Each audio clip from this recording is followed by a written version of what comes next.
बुलंदियों को जो छूते हैं, हमारे जाबाज वो बाज हैं जो हर तूफान से लड़ते हैं। वतन की हिफाजत में जान लगा देते हैं, हमारे वीर वो आसमान के सितारे हैं जो कभी नहीं टूटते हैं, जो कभी नहीं टूटते हैं। कार्यक्रम को शुरू करने के लिए मैं हमारे कुछ कैडेट्स को मंच पर आमंत्रित करती हूँ।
अब हम आप सभी के समक्ष एयरफोर्स डे पे एक प्रस्तुति दिखाएंगे।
has carved our story into the annals of history, not with words, but with the roar of our jets and precision of our heroes. The past is our foundation, the future is our frontier.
Officer Sonal Singh को मंच पर आमंत्रित करती हूँ, जो आप सभी को वायुसेना के बारे में पीपीटी के माध्यम से बताएंगे।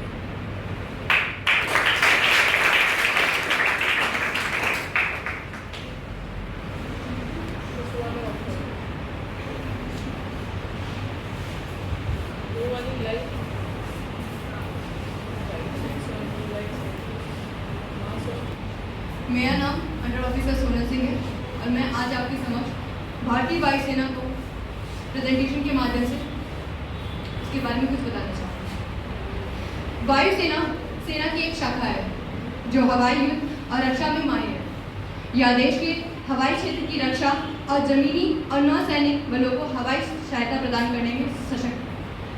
भारत में वायुसेना की स्थापना 8 अक्टूबर 1932 में हुई और यह राष्ट्रीय रक्षा में महत्वपूर्ण भूमिका निभाती है। यह अपने आधुनिक बेड़े के लिए जानी जाती है, जिसमें राफेल और सुखोई Su-30 MKI जैसे विमान शामिल हैं और इसका ध्यान हवाई श्रेष्ठता और रणनीतिक संचालन के माध्यम से देश की सुरक्षा पर है। भारतीय वायुसेना का इतिहास। इसका गठन 8 अक्टूबर 1932 को ब्रिटिश साम्राज्य की सहायक वायुसेना के रूप में की गई। शुरुआत में भारतीय वायुसेना को रॉयल इंडियन एयरफोर्स कहा जाता है। इसकी पहली स्क्वाड्रन नंबर 1 स्क्वाड्रन का गठन सिर्फ 4 वेस्टलैंड वापी बाइप्लेन और 6 अधिकारियों के साथ किया गया था। भारतीय वायुसेना ने द्वितीय विश्व युद्ध में विशेष रूप से बर्मा में महत्वपूर्ण भूमिका निभाई। जमीनी सैनिकों को हवाई सहायता प्रदान की और दक्षिण पूर्व एशिया में ब्रिटिश साम्राज्य के हितों की रक्षा की।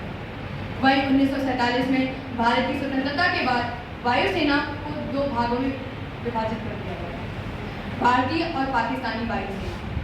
1950 में भारत गणराज्य की स्थापना के साथ इसके नाम में लगा हुआ रॉयल हटा दिया गया था और यह केवल भारतीय वायुसेना बनी। युद्ध और संघर्ष की बात की जाए तो 1947-48 भारत पाक युद्ध में कश्मीर में महत्वपूर्ण हवाई सहायता प्रदान की। 1965 भारत पाक युद्ध में हवाई युद्ध और जमीनी हमले की कार्रवाई में शामिल हुए। 1971 भारत पाक युद्ध में ऑपरेशन कैक्टस लिली में महत्वपूर्ण भूमिका निभाई। 1999 कारगिल युद्ध में ऑपरेशन सफेद सागर शुरू किया और हवाई वर्चस्व और जमीनी सैनिकों को सहायता प्रदान की। आधुनिकीकरण और विकास में पिछले कुछ दशकों में भारतीय वायुसेना ने उन्नत विमान उपकरण और तकनीकी के साथ आधुनिकीकरण किया है। मिग, सुखोई और राफेल जैसे जेट लड़ाकू विमान हासिल किए, परिवहन विमान, हेलीकॉप्टर और उन्नत मिसाइल सिस्टम के साथ क्षमताओं का विस्तार किया है। घरेलू और अंतर्राष्ट्रीय स्तर पर आपदा राहत अभियानों में सक्रिय रही। वहीं वर्तमान स्थिति में भारतीय वायुसेना दुनिया की 4थी सबसे बड़ी सेना है। यह आधुनिक तकनीकी रणनीतिक गठबंधनों और बढ़ी हुई परिचालन क्षमताओं के साथ विकसित हुई। भारतीय वायुसेना का मिशन संप्रभुता की रक्षा करना और राष्ट्र को भारी खतरों से बचाना है। इसकी प्रमुख भूमिकाओं में हवाई युद्ध, मानवीय सहायता, आपदा राहत और राष्ट्रीय उद्देश्यों का समर्थन करने के लिए शांति अभियान शामिल है। वहीं भारतीय वायुसेना का विजन एक रणनीति एयरोस्पेस बल बनाना है, जो फुर्तीला, अनुकूलनीय और भविष्य की चुनौतियों का सामना करने में सक्षम है। यह मिशन और विजन सामूहिक रूप से राष्ट्रीय सुरक्षा और आधुनिकीकरण के लिए IAF की प्रतिबद्धता को दर्शाता है। अब बात की जाए भारतीय वायुसेना की संरचना और संगठन। संचालन कमांड में केंद्रीय वायु कमान, पूर्वी वायु कमान, दक्षिणी वायु कमान, दक्षिण पश्चिमी वायु कमान, पश्चिमी वायु कमान शामिल है। वहीं कार्यात्मक कमांड में प्रशिक्षण कमांड और रखरखाव कमांड है। बेसिस की बात की जाए तो मध्य प्रदेश और आसपास के राज्यों में 7 एयरबेस, पूर्वी और उत्तर पूर्वी भारत में 15 एयरबेस, दक्षिण भारत में 9 एयरबेस और अंडमान और निकोबार में 2 एयरबेस हैं। गुजरात, महाराष्ट्र और राजस्थान में 12 एयरबेस हैं, तो वहीं पंजाब और उत्तर प्रदेश में 16 एयरबेस। भारतीय वायु सेना में रैंक: air chief marshal, air marshal, air vice marshal, group captain, wing commander, squadron leader, flight lieutenant, flying officer, master warrant officer, junior warrant, sergeant, corporal, leading aircraftman and aircraftman. वहीं भारत का राष्ट्रपति सशस्त्र सेना का सर्वोच्च कमांडर बनता है।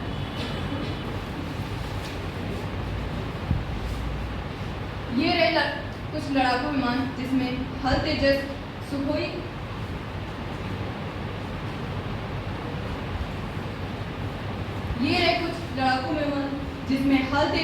Sukhoi Su-30, MKI sniper, Dassault Mirage 2000, Mikoyan, MiG-29 Falcon शामिल है।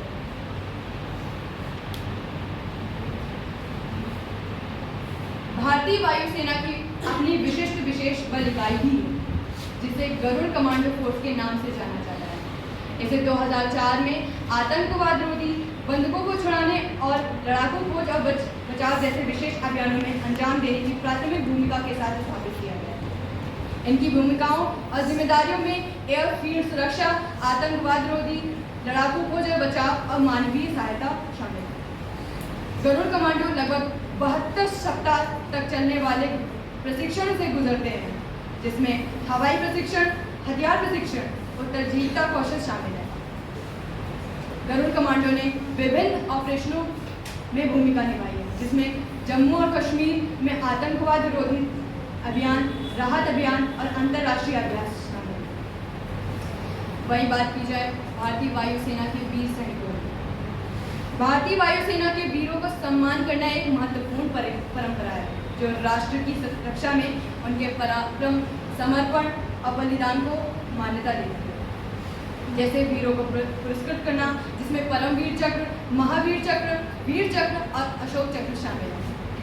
उनकी याद में एयरफोर्स डे मनाना, युद्ध स्मारक में जाकर श्रद्धांजलि देना, शहीदों के परिवार को विभिन्न सैन्य समारोह में पुरस्कृत करना, एयरबेस और संस्थान जिनका नाम वीरों के नाम पर रखना आदि शामिल है। 1971 के भारत पाक युद्ध में के दौरान अपनी बहादुरी के लिए मरणोपरांत परमवीर चक्र प्राप्त करने वाले फ्लाइंग ऑफिसर निर्मलजीत सिंह सेखो भारतीय वायुसेना के एकमात्र अधिकारी। अब वायुसेना क्यों महत्वपूर्ण है? वायुसेना दिवस के मनाने के महत्व की बात की जाए तो दिवस राष्ट्र और भारतीय वायुसेना के लिए बहुत खास महत्व रखता है। भारतीय वायुसेना के वीर सपूतों की उपलब्धियों, समर्पण और बलिदान का सम्मान करने का यह एक अवसर होता है। यह दिवस उनकी बहादुरी को पहचानने का काम करता है। इससे युवाओं को भी प्रेरणा मिलती है, जो उन्हें सशस्त्र बल, विशेष रूप से भारतीय वायुसेना में करियर बनाने के लिए प्रोत्साहित करती है। वायुसेना दिवस मानवीय मिशनों और आपदा में बल की महत्वपूर्ण भूमिका पर भी जोर देता है। यह दिवस पूरे देश में एकता और देशभक्ति की भावना को बढ़ावा देता है और हमें यह भी बात याद दिलाता है कि वायुसेना में कितना विकास हुआ है। अपने शुरुआत वर्षों में अप्रचलित विमानों को उड़ाने से लेकर अत्याधुनिक लड़ाकू जेट जैसे राफेल और सुखोई Su-30 जैसे विमान संचालन करने तक रहा। संक्षेप में अगर बात की जाए तो वायुसेना दिवस भारतीय वायुसेना के अतीत, वर्तमान और भविष्य का जश्न मनाता है। वायुसेना की प्रशिक्षण और भर्ती प्रक्रिया बहुत कठोर है और इसे चुनौतीपूर्ण वातावरण में प्रदर्शन करने में सक्षम उच्च कुशल एयरमैन, अधिकारी और तकनीकी कर्मियों का उत्पादन करने के लिए डिजाइन किया गया है। भारतीय भर्ती प्रक्रिया में प्रवेश योजनाओं में जिसमें NDA, CDSE, FCAT, NCC special entry, arm force, AMN भर्ती शामिल है। वहीं चयन और परीक्षण में AFSB, PABT, मेडिकल परीक्षा शामिल है।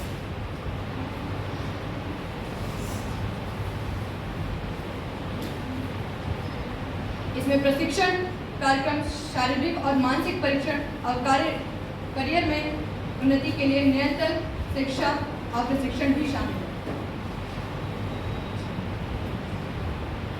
तो इन सभी बातों का, इन सभी जानकारियों का यह निष्कर्ष निकला कि भारतीय वायुसेना राष्ट्रीय गौरव, शक्ति और लचीलेपन का प्रतीक है।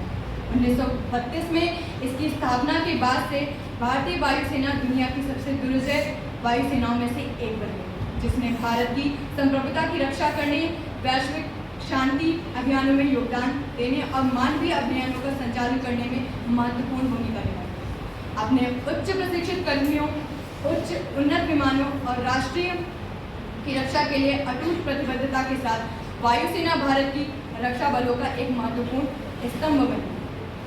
भारतीय वायुसेना की वीरता, बलिदान और व्यावसायिकता की विरासत राष्ट्र के लिए प्रेरणा का एक स्थायी स्रोत भी है, जो यह सुनिश्चित करता है कि वायुसेना भारत के आसमान की रक्षक और उत्कृष्टता का प्रतीक है।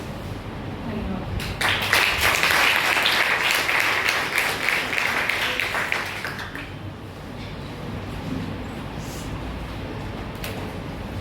अब मैं आपके समक्ष एक क्विज प्रस्तुत करना चाहूंगी, जिसमें 10 क्वेश्चंस होंगे और जो हमारी ये प्रस्तुति प्रेजेंटेशन रही है उसी से रिलेटेड क्वेश्चंस होंगे। जो सबसे पहले हाथ उठाएगा वही मतलब आंसर करेगा। सभी लोग रेडी हैं? Are you ready? What is the motto of Indian air force? Lakshika.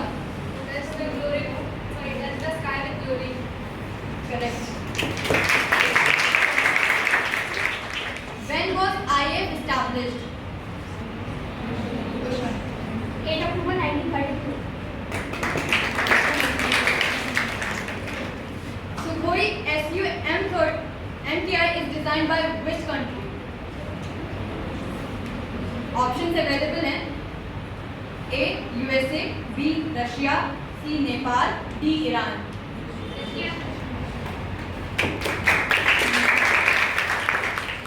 Name the IAF officer who received the Paramveer Chakra.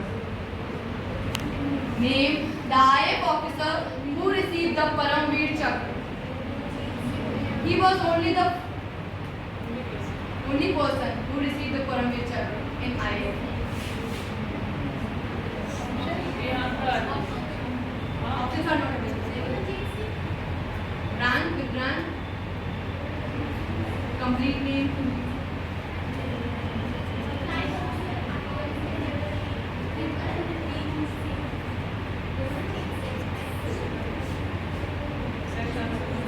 Flying Officer Nirmaljeet Singh Singh. Where is the headquarters of IAF? Wrong. भारतीय वायुसेना का headquarter कहाँ है? Nashik. Correct.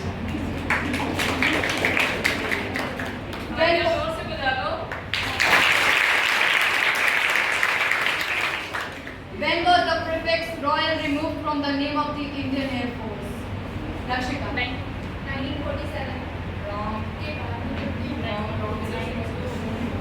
1950. Correct. Who holds the rank of Supreme Commander of Indian Air Force? It's very easy.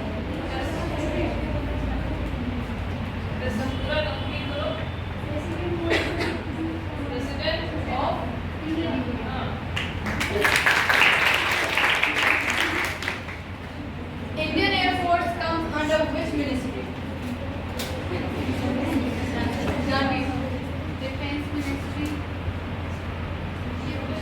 Ministry of Defense. When was Garud Commando Force established? Branch. Correct. And last question. In 1999 Kargil War, what was the name of operation launched by Indian Air Force? Safed Sagar or Safed Sagar?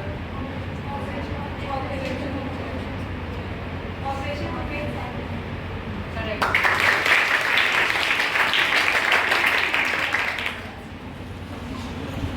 अब मैं आपके समक्ष हमारी ma'am doctor मनमीत Kaur Singh Soni ma'am को बुलाना चाहूँगी।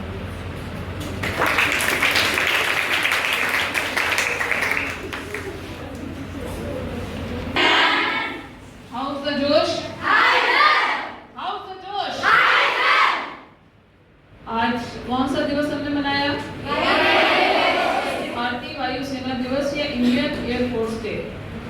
ठीक है, तो मनाया इसको जरूर हम लोग ने DGNCC के निर्देशानुसार, लेकिन क्योंकि आप NCC से जुड़े हुए हैं इसलिए सेना से संबंधित जो तीनों विंग हैं, 3 विंग आपको पता है ना?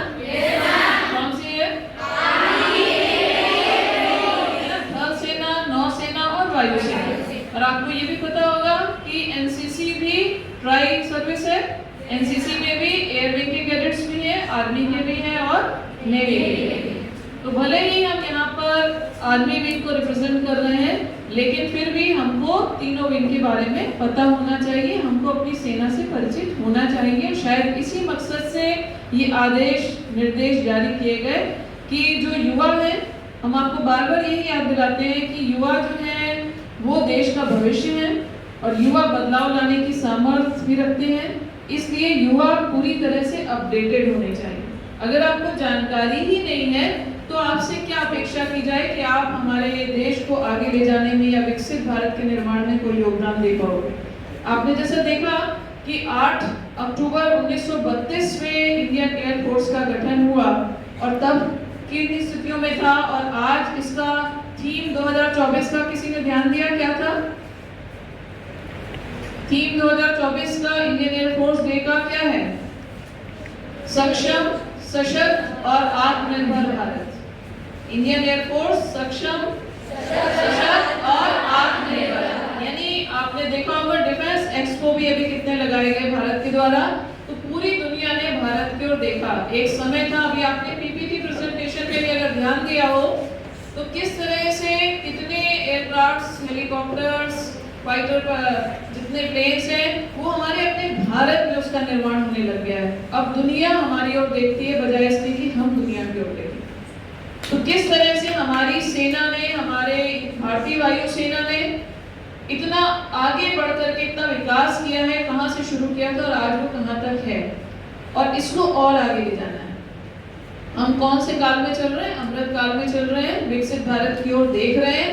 तो 2047 तक हम इतने सशक्त और हो जाने चाहिए, आत्मनिर्भर आज भी हम हैं, लेकिन और ज्यादा जैसे जैसे हम आगे बढ़ रहे हैं पूरी दुनिया के साथ कदम से कदम मिलाकर चलने के लिए हमें अपनी रफ्तार को लगातार बढ़ाते रहना पड़ेगा। अगर हम रुक जाएंगे तो हम स्वाभाविक रूप से पीछे रह जाएंगे। तो हमारी वायुसेना दिवस आप सब ने ये PPT और वीडियो के माध्यम से जान ही लिया कि ये एक ऐसा दिवस है जब हम उन वीर शूरवीरों को नमन करते हैं, उनको याद करते हैं, उनके लिए अपने मन में सम्मान रखते हैं जो सीमा पर हमारी सुरक्षा के लिए हैं। और ये तो सीमा से भी परे हैं क्योंकि ये वायु से हमारी सुरक्षा कर रहे हैं।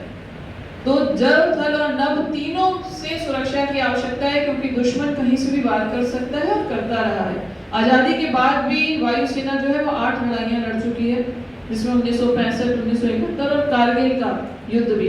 और आप लोगों ने अभी कारगिल विजय दिवस मनाया जिसमें आपके बीच में मुख्य अतिथि के रूप में कौन थे? Colonel Kaushik sir.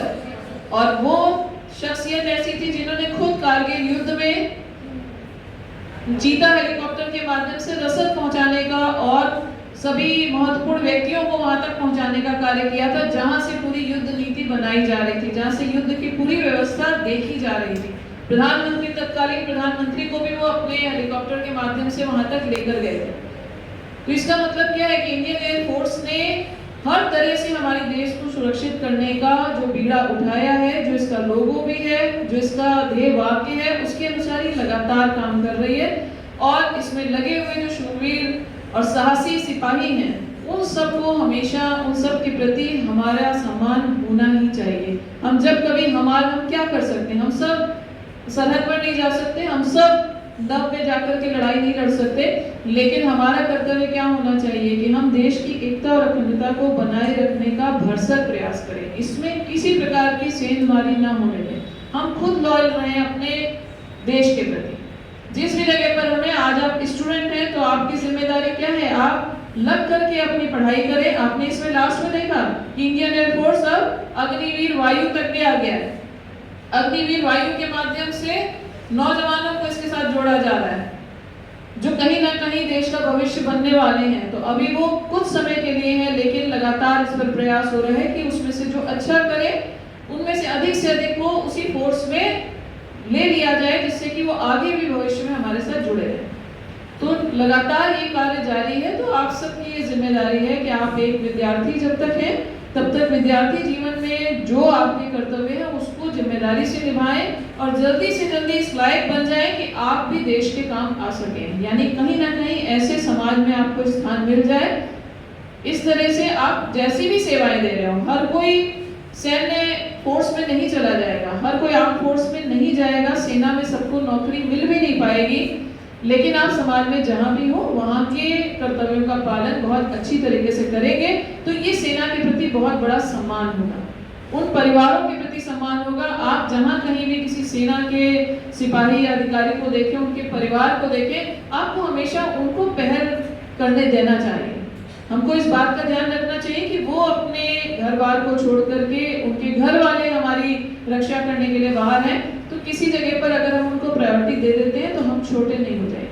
हमें इस बात का हमेशा ध्यान रखना चाहिए। आप ये ध्यान रखें कि कहीं पर भी किसी आप जगह लाइन लगाकर खड़े हैं, उसमें पीछे कोई सैन्य अधिकारी आ रहा है या उसका परिवार आ रहा है, आपको हमेशा उनको आगे खुद कर देना चाहिए कि आप हमारी जगह ले लें, हम आपके बाद। ये एक बहुत बड़ा आपका कर्तव्य पूरा करने का एक तरीका होगा कि केवल हम ये दिवस मना लें फॉर्मली और यहाँ पर देख लें और बहुत अच्छी सी व्यवस्था करके चले जाएं और उसके बाद उसको भूल जाएं, तो ये एक अच्छा दृष्टिकोण नहीं होगा। तो जो भी आज आपने यहाँ पर इंडियन एयरफोर्स डे मनाया और देखा कि कितनी हमारी वायुसेना ने आगे विकास किया है और विकास की दिशा में निरंतर अग्रसर है, तो इसको और आगे बढ़ाने का काम आपने करना है। आप में से बहुत से ऐसे आगे निकलेंगे जो कहीं ना कहीं सेना में अधिकारी भी बनेंगे, हो सकता है सेना में बने या प्रशासनिक अधिकारी बने या कहीं ना कहीं अलग अलग समाज में आप पदों पर आएंगे और वहां पर आप बहुत अच्छा करेंगे। अगर आप एक अच्छे नागरिक हैं, आपकी सोच अच्छी है, तो आप कहीं पर भी जीवन में जो है वो विकास की ओर आगे बढ़ सकते हैं। तो जिन बच्चों ने प्रेजेंटेशन किया, जिन्होंने भी जितना प्रयास किया, ये आपको मंच देने का मकसद ही ये होता है कि आप धीरे धीरे आपका जो कॉन्फिडेंस है वो आगे बढ़े, आप कुछ सीख सके। तो इन बच्चों ने जो प्रयास किया उनके प्रयास के लिए तालियां बजाइएगा।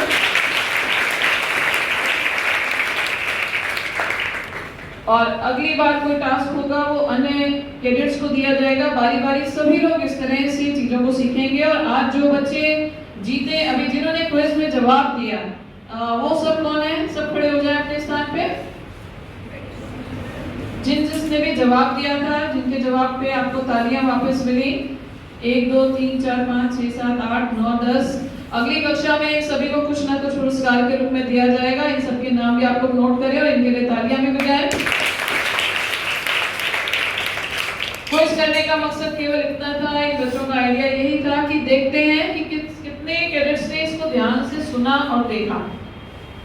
कोई भी प्रेजेंटेशन यहाँ चलता है, कोई भी व्याख्यान चलता है, तो उसमें आप कितना ध्यान देते हैं, जो आपके लिए आपकी मेंटल एबिलिटी को बढ़ाने के लिए यहाँ पर ये सारे कार्यक्रम किए जा रहे हैं। तो जिन्होंने किया वो बधाई के पात्र हैं, बाकी सभी जिन्होंने ध्यान से सुना वो उससे ज्यादा बधाई के पात्र हैं, और जिन्होंने जवाब दिया वो भी, और जिन्होंने कुछ नहीं भी किया लेकिन वो यहाँ फिर भी बैठे, वो भी शुभकामनाओं के पात्र हैं कि ईश्वर उनको और सद्बुद्धि दे कि अगली बार वो और ध्यान से सुनेंगे और कहीं ना कहीं जीवन में उसको स्थापित भी करेंगे। तो 19 बटालियन से आए हुए हमारे पीआई स्टाफ का भी इस पूरे आयोजन में धन्यवाद है और स्वागत है कि उन्होंने देखा, और आपके माध्यम से बटालियन में commanding officer sir colonel Deepak Kumar sir को भी धन्यवाद कि उन्होंने ये हम लोग को ये मौका दिया, और साथ ही साथ एडम ऑफिसर मेजर दिव्या शर्मा जिन्होंने कॉलेज वाइज टास्क बांटा और हमने ये टास्क आपको दिया, तो आपने ये जानकारी एकत्रित की। जब जानकारी एकत्रित करते हैं, ये मेरे ख्याल से काफी बच्चों को चीजें नहीं पता होंगी क्योंकि आप एयरफोर्स से जुड़े नहीं हैं, लेकिन आपको ये जानकारी मिलना आवश्यक था क्योंकि सेना से संबंधित समस्त जानकारी आपके पास होनी चाहिए। तो एक अच्छा प्रयास था। अगली बार फिर किसी और कार्यक्रम में किसी और टॉपिक के साथ हम लोग फिर से ऐसे ही इकट्ठे होंगे। तब तक के लिए सभी लोग सुखी रहें, स्वस्थ रहें और मस्त रहें। जय हिंद।